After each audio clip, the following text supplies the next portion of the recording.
A long time ago, More like a couple of random Wednesdays and a Saturday. in a galaxy, Galaxy might be a little presumptuous. in a small studio just down the hall, Loop and Larry, Guardians of Geek, the podcast. It's professional insight into the deep issues. Everybody likes a Momoa.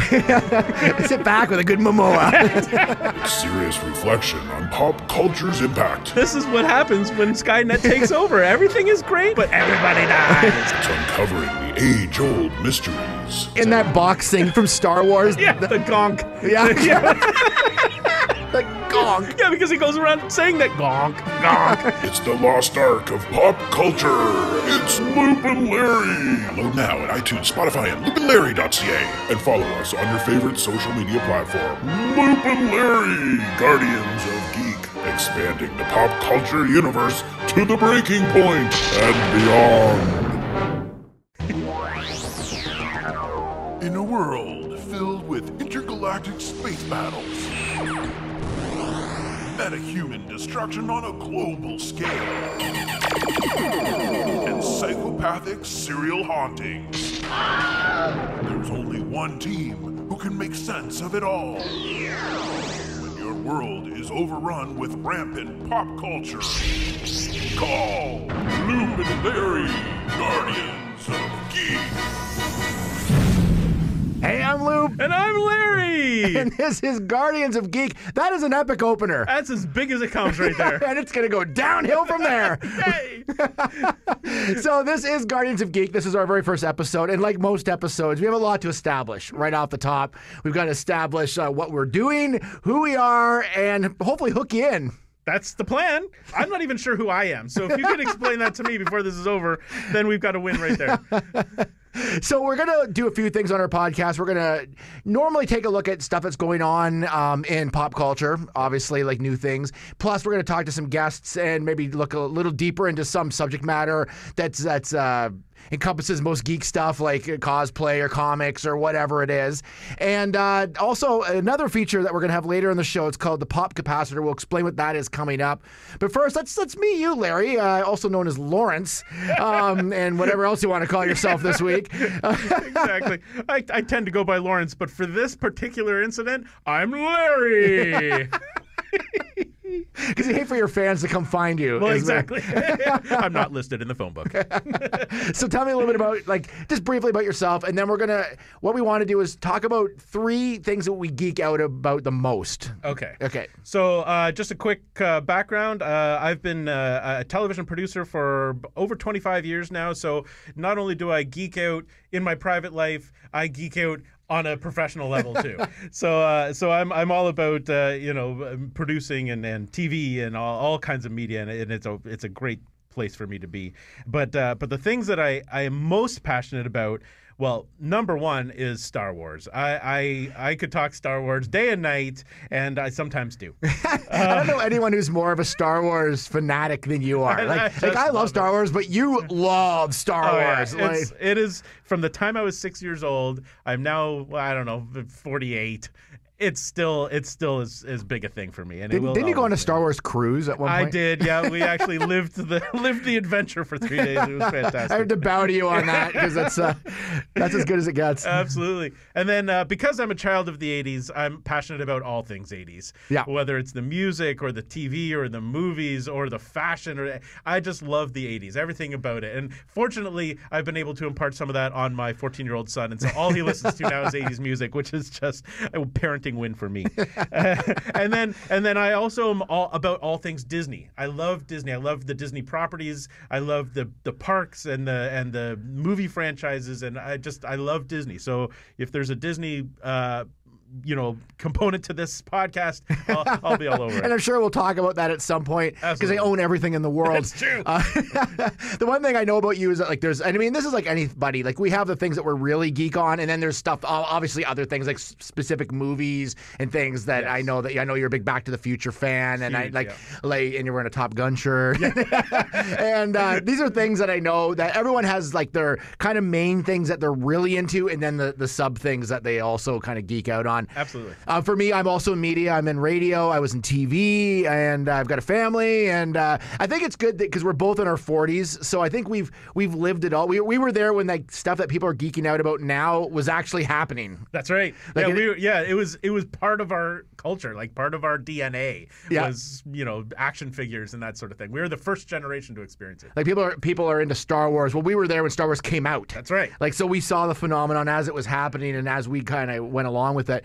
My three things that I geek out the most about, number one's got to be G.I. Joe. Yeah. I am a massive G.I. Joe fan. I'm going to hook it into something else in a second, but I love the cartoon. Like, the original cartoon was amazing. Like, and I remember watching as a kid, one of the things I loved about it was the fact that there was like episodes that continued into each other, whereas most cartoons were just sort of single cartoons. They had those episodes, but they also had those like week-long ones where they had to like make Serpentor and things. And I don't know why, I was just like that, and like stuff like Voltron and that were sort of had a bit of a serial sort of feel to them. And I don't know if it was just the storytelling of it or what it was, but I was really into that at the time. It was pretty revolutionary for its time, I think. It was, and I'd come home every day at 4:30 and watch it, watch it, and I just got into that show so much. And I'm also into the comics as well. And then of course I've got some of the toys, and it's like when G.I. Joe's on something, I've pretty much have to get it. The other thing I'm really into is wrestling, as you know. Absolutely. Hey, we will have some wrestling people on here. I know you're not a huge wrestling fan, like I'm a wrestling fan, but it's I just, again, and I'm going to tie this into G.I. Joe, and I think I realize why I like G.I. Joe so much, because it's really like wrestling. There's like characters. Like everybody's a specific character, and just like wrestling, everybody's a specific character as well. That's right. So much so that Sergeant Slaughter was on G.I. Joe, and now I'm like, yeah, that's the connection, is because they're all like mini wrestlers that fight for our freedom whenever there's trouble. It's like the G.I. Joe U. But I think that's why I like G.I. Joe so much, because it was the characters. It was all these specific characters like Snake Eyes and Bazooka and all those guys. Like, it was pretty cool. Yeah, it really was. I'm impressed with your knowledge of G.I. Joe. It's far beyond what I know. but anyone needs to know really about G.I. Joe. But there's, like, I find too, like, no matter what you think you know about something, there's always someone that knows more than you do. Absolutely. And that's when it gets really exciting, because you think you know it all, and then all of a sudden there's more information out there that you didn't know about, and then you're like, oh my gosh, just feed it to me. Give me and the other thing is too, like, you think you know everything, and then you go onto like a website where someone's like totally obsessed with it. You know what I mean? Yeah. Like, it's beyond what you would ever like spend any amount of time to be. Yeah. But it's cool though, because that's why people are geeks, right? They get into this stuff. My final one is I love Marvel Comics.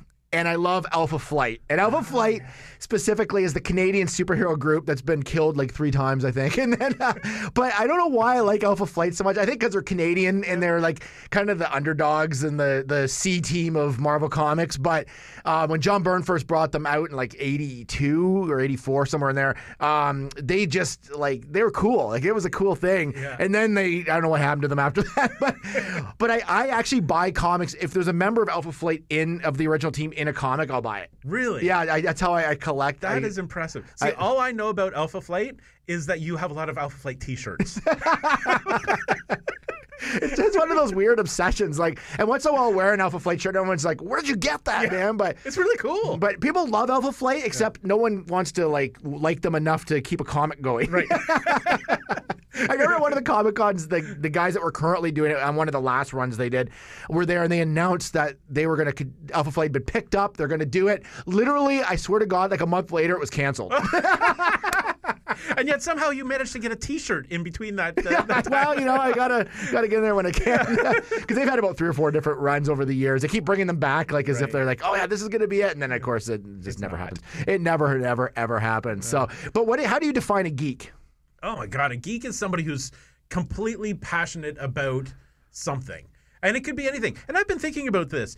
Sports fans are geeks too. Mm-hmm. Sports fans, may not like the Star Wars and the sci-fi and the horror or whatever, but they geek out over their teams. It's somebody who's totally passionate about something in their lives that's not, family or friends. It's something outside of their family that they just love, they can't get enough of. That's a geek. And I think everybody geeks out about something. Yeah, that's true. I always think I kind of define it as something that somebody else thinks that you shouldn't be into. Yes. You know what I mean? It's like if someone else thinks that you're too old to be into something, then I think that then you're official geek. Because there's always someone that thinks that things are too young for you or whatever. That's right. I can watch G.I. Joe whenever I want. I know, that's true. You are an adult now. You can make those choices. I can make those decisions. Whether they're right or wrong, I don't know. But it doesn't matter. But I think being a geek it's things that make you happy and things that you can hold on to. And it's just like collecting, right? Like there was a point where you should stop collecting. We haven't found that point yet, by the way. It's always when you have so much stuff that you're all of a sudden like, where am I going to put this? As soon as you say, where am I going to put this, you know you've collected too much of something. Yes, that's true. But we will always be geeks. Like there is I cannot ever see a time we'll be like 80-year-old men walking with their canes and still talking about G.I. Joe. Has that Alpha Flight started up again? I don't know. We have to be angry too about something. Actually, I would fit because most geeks are angry about something. Yeah, that's true. There's always a complaint somewhere. So, with this podcast as well, this would be the part where we're talking about now about who we are. It would be normally where we talk about something that's going on. And so let's move on now to the pop capacitor. Are you ready? Yeah, let's. So pop capacitor. Let's just do a little intro to this. Pop capacitor is when we go back in time and we take a look at something from the past and decide whether it's still relevant, if it holds up, if it's great, if it's terrible. Something we used to love. Do we still love it? I don't know. But anyway, we have built ourselves our very own time machine, and it's called the pop capacitor. So why don't we walk over to that and go ahead and get in? It's kind of muddy out. Yeah, it is a little bit. I'll get in here. Yeah.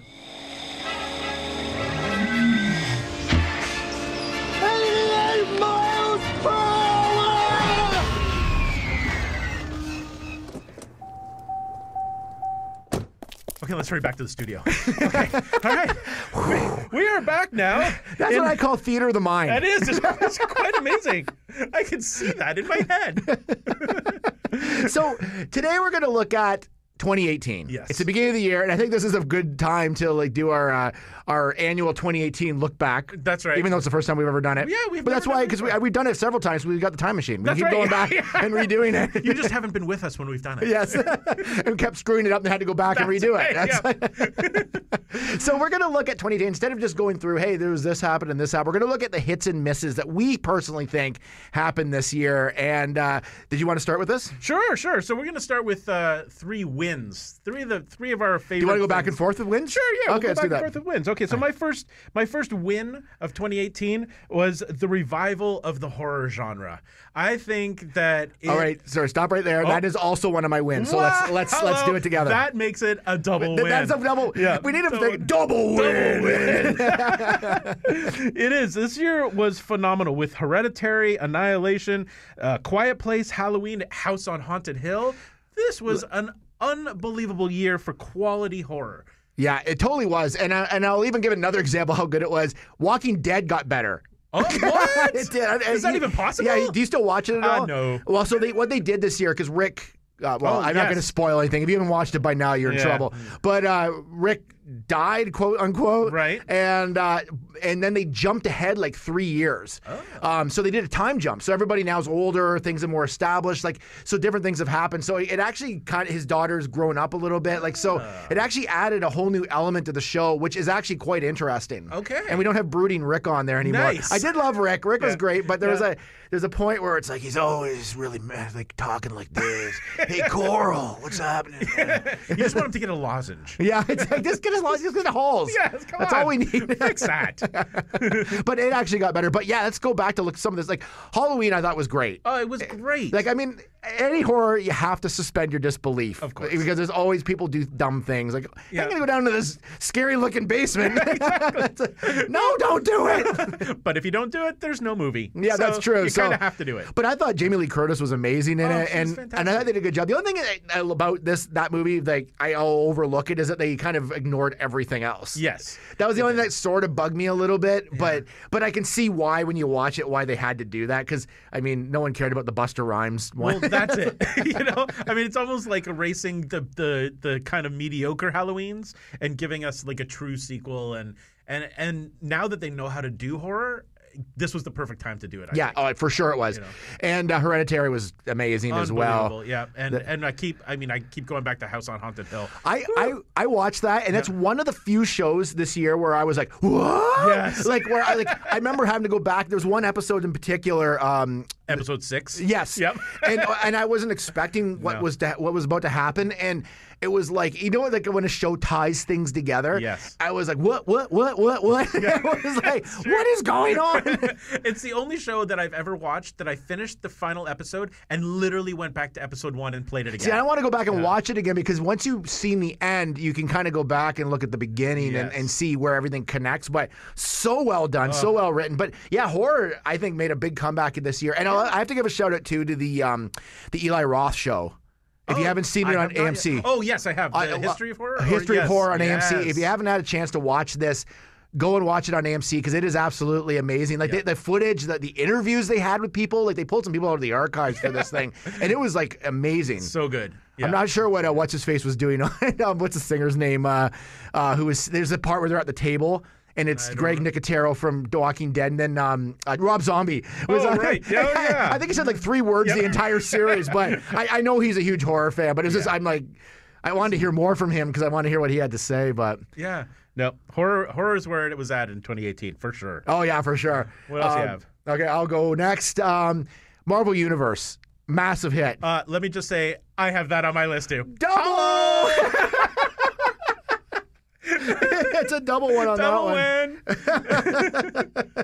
one. Yeah, no, for sure. Like starting with like Black Panther, Avengers Infinity Wars, like Ant-Man, like even like Venom and Deadpool and all those. Like Venom wasn't the greatest movie, but it still made money. Yeah, absolutely. I mean, it was like we've had 10 plus years of the Marvel universe, and to cap it off with wrapping up the Avengers, this was the most amazing first step in ending the Avengers like story. Yes. I don't think it could have been any better. No, it couldn't have been. And I even saw recently. I saw Spider-Man Into the Spider-Verse, the cartoon. Yeah. It was so good. Really? I was like, my kids saw it, and I was like, I think there was like maybe 2 kids in the entire theater. It was all adults, and it was really well done. Okay. Like it was like it had heart. It was like real. It was good. Really? Yeah. Okay, Like, Marvel's they're knocking it out of the it's hit after hit. Venom was all right. Tom Hardy, I was like, I'm not really sure what he was trying to do in that movie. Like I think he's always so brooding. Like he's always he was trying to be kind of funny at times. I wasn't really sure what he was trying to do. Like he was all over the board as a character. Yes. The Venom parts look cool though. They did a good job with that. Special effects are great. The tone was a little off. Yeah, it was just a bit off, but yeah. But Infinity Wars made up for it. Yeah, it didn't matter. They handed someone a bag of money. Exactly. But yeah, no, Infinity Wars. I can't wait to watch the second one in 2019. It is going to be like the trailer brought me to tears. So I don't know. It's going to be so good. Yeah, it's going to be so good. Yeah.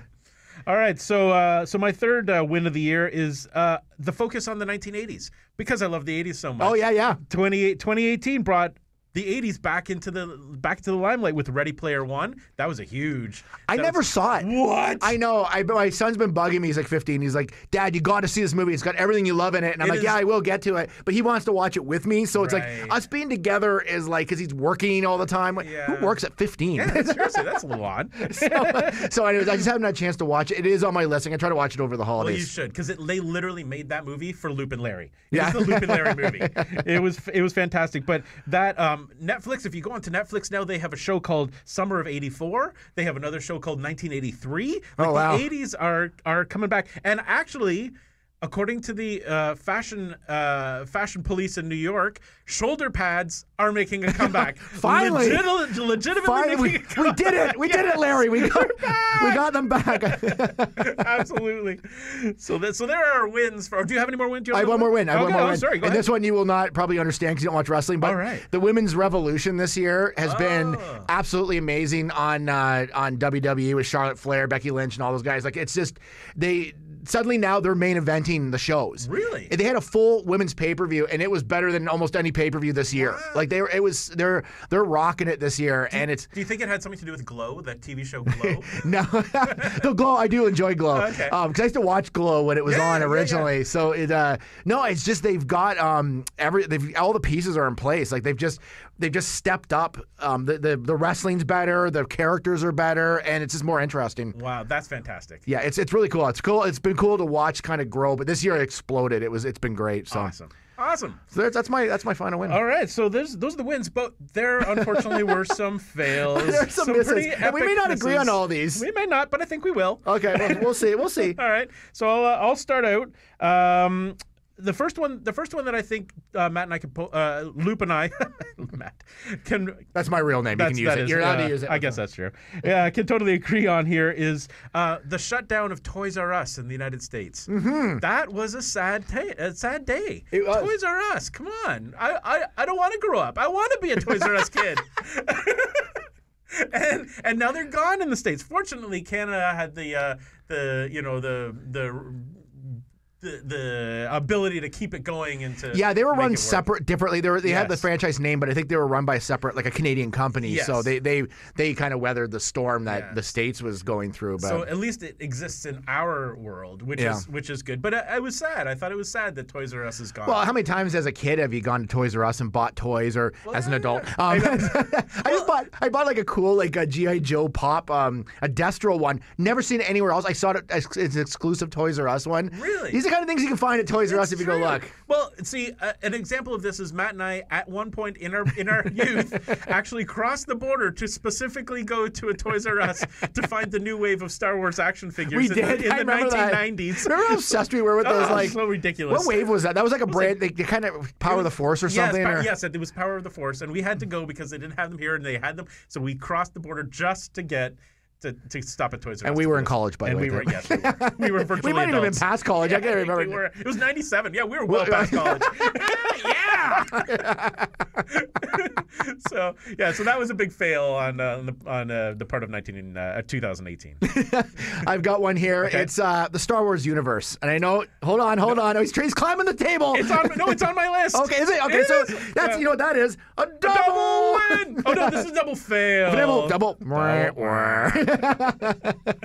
So the Star Wars universe, Solo was fine. I thought it was decent, but I think I want to see them move forward in the story. Like, I mean, we've done all the back stuff, and it's like, and now they're really doing it, and it's like, and it's so much so that I think, aren't they stopped doing movies? Didn't they pull all the other movies they're supposed to do? They did for now. So now they're moving into TV with The Mandalorian, which I'm actually kind of excited about. Yeah. They're doing that, and then there's another new animated show called Star Wars Resistance, I believe, because now Rebels is over, so they're moving to that. So they're doing more TV, but yeah, they've.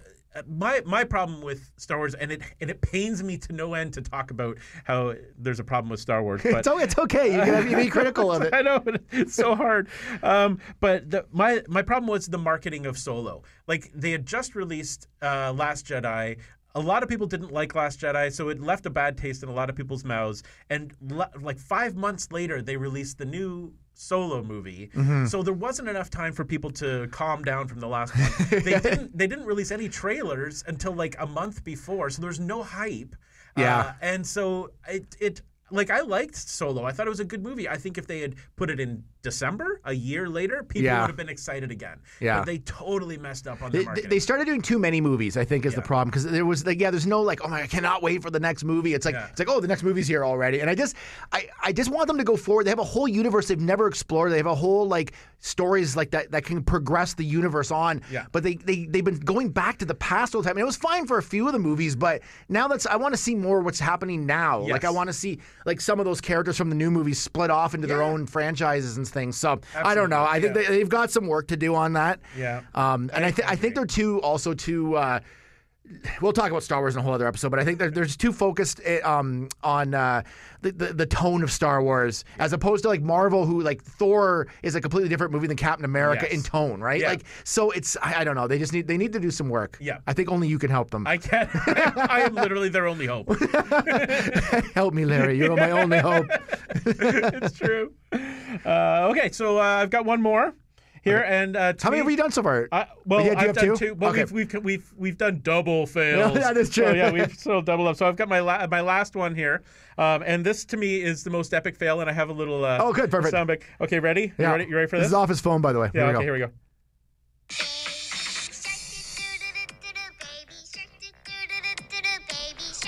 What is this? And stop it. Seriously? You don't know this? You don't know No, Baby Shark? I've never heard this. Okay, well now Matt wins gets the ultimate win for 2018 for not ever hearing Baby Shark. Baby Shark. Every couple of years, there's like an internet phenomenon that includes a song that is so terrible, so bad, but it is such an earworm that people can't get it out of their head. It started with Rebecca Black and that stupid Friday song, and then there was a Baby Duck song, and this year it's Baby Shark, and people just can't stop talking about Baby Shark, and now that you've heard it, you will not be able to. Well, now I gotta look it up now. I've just never heard it, no, but it's. I don't know why I heard it, but I cannot, and I apologize for having played it on the air because now it's gonna be stuck in people's heads, and they're probably cursing me for it. But see, yeah, it's there. Put this in my head. You heard it for 1 second, and it's there. It is. You. I thought it was like K-pop or something. I wasn't sure what that was. Wow. Oh, you got to look it up. It is the ultimate fail for 2018. Well, I've got a couple more fails for you. Okay, bring them on. Okay, I'll do the one I think that you'll agree, and then there's one you may disagree on. Okay, so first, Marvel's Netflix. Marvel's had a great job this year. Yeah. Their Netflix has been faltering. I think that the shows are too. I don't know how many of them you've watched. Not very many. They're too long. Yeah. I think 8 to 10 episodes max for those. Yeah. And then because they're like 13 episodes long. Iron Fist has never really captured the Iron Fist that, like from the comic. Luke Cage was fine, but again, it just sort of meandered. Like it's just, anyways. But then they've gone and canceled that, and Daredevil as well. Yeah, and Daredevil was good. Yeah, I haven't seen the last season, but apparently it's amazing. Yeah. I feel like they're canceling them because they're going to bring them back on the Disney network. Yes. That's why I feel like they've been canceled. But I don't know what's going to happen with them, but they just need to be tweaked. They need to be shorter. Yeah. I think the the UK showed us like shorter runs are better. Yeah, six episodes and out. Yeah, like look at like a Black Mirror, like it's perfect. It's like 6-7 episodes, and you want more. Like you're leaving, and even House on Haunted Hill or whatever. 10 episodes done. Yeah, you leave wanting more. Yeah. It's one good story arc instead of having to split a story arc in the middle. Yeah, I agree. And whatever. So, because I was really excited at first, and there's been some good seasons. It's just generally it hasn't been a hit. Good, they got to work on that. My final one, you may disagree on this. Okay. Is Westworld. Yeah, I did not like the second season. Really? I thought the first, it was good. I mean, when I said I didn't like it, I mean I enjoyed it enough. Yeah. But I left leaving, the first season I left leaving, oh my God, this is awesome. Yes. Second season I left like, well, see, what? I partially agree. Yeah. With you actually on this. Because it's to me it became style over substance. Yes. Show looks beautiful. It looks amazing. It's like a movie. Yeah. But I was just like, what are you guys doing? It's just meandering through. And I think the problem with the second season is that it became too movie-like, too real. The first season was so surreal with the Western theme, and you didn't know who was real and who was a host and what was going. What is this place? This is so crazy. But then all of a sudden it becomes just like a war movie. I mean, you got the army coming in and you've got battles, and it was more sort of straightforward. Yeah. And it wasn't as. I still really enjoyed it. I thought it was really good. I loved the samurai side of it. There were some good episodes for sure. Yeah, I thought was pretty cool. But I think I like the samurai stuff because it was like the first season where you didn't know this is a cool world. You're totally immersed in it. Maybe we knew too much in the second one. I think and there was a lot with Bernard too, where he was in different timelines. Yes. And some of them were never explained how he was in some of these timelines at the same time.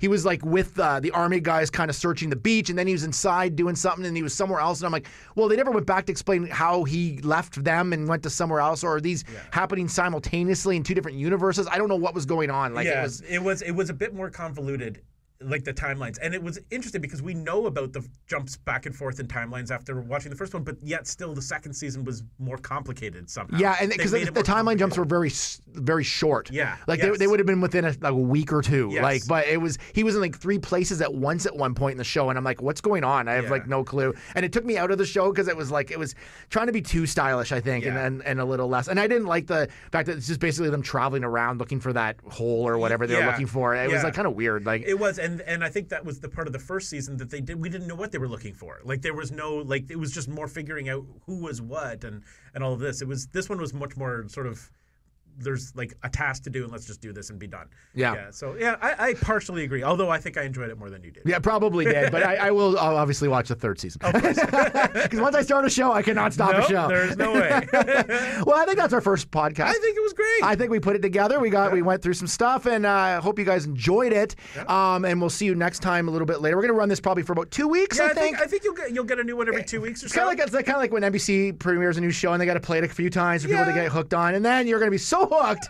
You'll want one every day. A daily dose. It's Loop and Larry, Guardians of Geek. Thank you so much for joining us, and we'll see you next time. Produced by Matthew C. Loop and Lawrence Simner. A Loop and Larry production. Bueller. He likes it. Hey, Mikey. Bueller. Bad news. Fog is getting thicker. And Leon's getting larger. Inconceivable. Brian's right. It's an elf. Wax on. Does Barry Manilow know that you raid his wardrobe? Oh, Captain, my captain. Life moves pretty fast. You don't stop and look around once in a while, you could miss it. Wax off.